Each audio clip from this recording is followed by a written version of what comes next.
This is from the Pew Research Center, which is a well-respected polling organization. And this struck me because it says, and I'm reading from their release, the public's views of Israel have turned more negative over the past 3 years.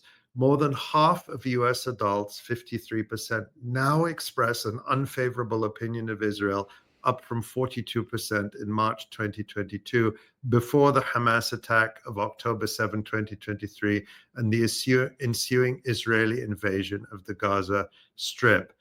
This is the first time I remember a major poll from a respected polling organization showing a majority of Americans, not a majority of Democrats, not a majority of Right. young people, but a majority of all Americans having a negative view of Israel. And then in this chart, which we see here, which drills down further into these results, this shows the shift since 2022. And you can see again, overall, US adults in 2022, 42% had a negative, unfavorable view of Israel. That's gone up to 53%, a majority now.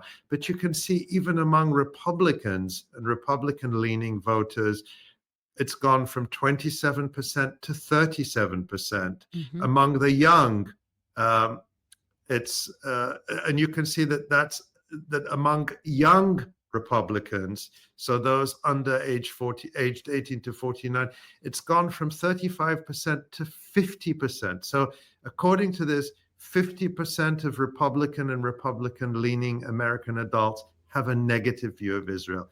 Extraordinary, Yeah. extraordinary results. And then on the Democratic side, where support for Israel has been eroding for many, many years, you can see that the negative views of Israel have jumped from, even among the older voters who tend to be more pro-Israel, from 43% 3 years ago to 66%, two-thirds having a negative view.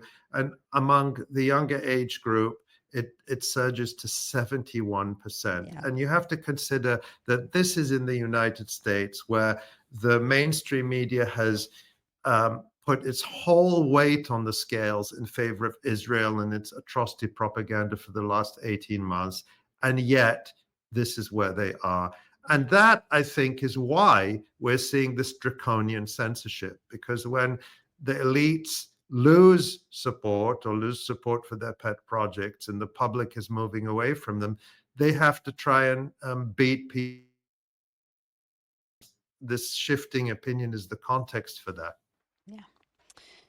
Something also to watch. And I think with that, I mean, we're seeing Democratic lawmakers working with their Republican counterparts to figure out more ways to literally beat that out of people, especially young people on college campuses, trying to restrict people's speech so much, in collusion with these elite Ivy League universities that aren't capitulating to the Trump administration's demands. They're colluding with the Trump administration's demands. This is something that these Ivies, but also state schools and public university systems have wanted to do for decades.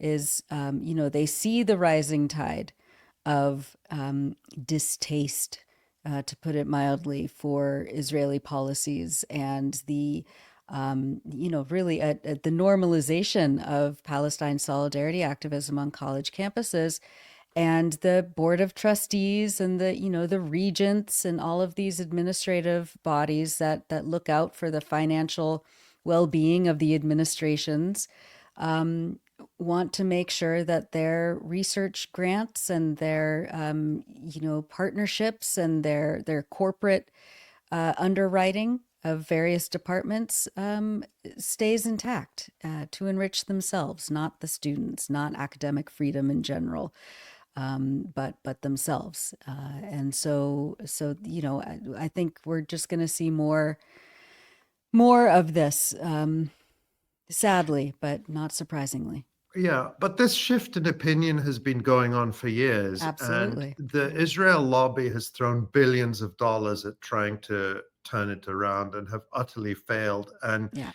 it's inexorable, Yeah. the decline of support for Israel, and in every demographic group. Yeah. And I see some people commenting and saying they're surprised that those negative uh, ratings for Israel aren't higher.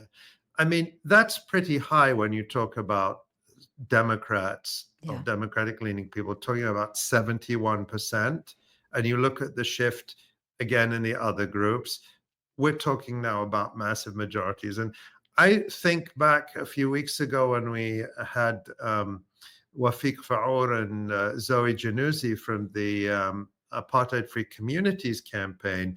And you remember Wafiq, who was one of the organizers who got those measures, those apartheid Yeah. free measures passed in, what was it, 5 Vermont towns, and who was going door to door. And he said, you know, in his experience, the opinion polls are underestimating support for Palestine and overestimating support for Israel.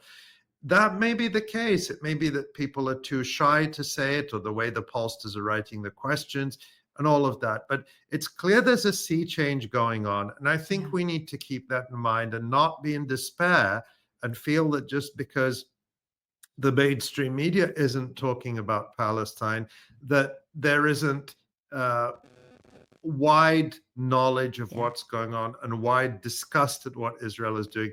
And that should encourage us to Yeah. keep talking to our friends, to our family, to our neighbors, to keep sharing the information, the articles, letting people know about these live streams and the segments we do. The other independent media, we're not the only ones, of course. We are reaching people and we're changing hearts and minds. And Palestinians in Gaza Yeah. are changing hearts and minds by speaking directly through social media and sharing their experiences, and sometimes sharing the horrific experiences that we talked about earlier. But it is working. It's working. Thanks for that reminder, Ali. um, Especially in these very, very dark and grim times when we feel like it's hopeless, but it's not, of course.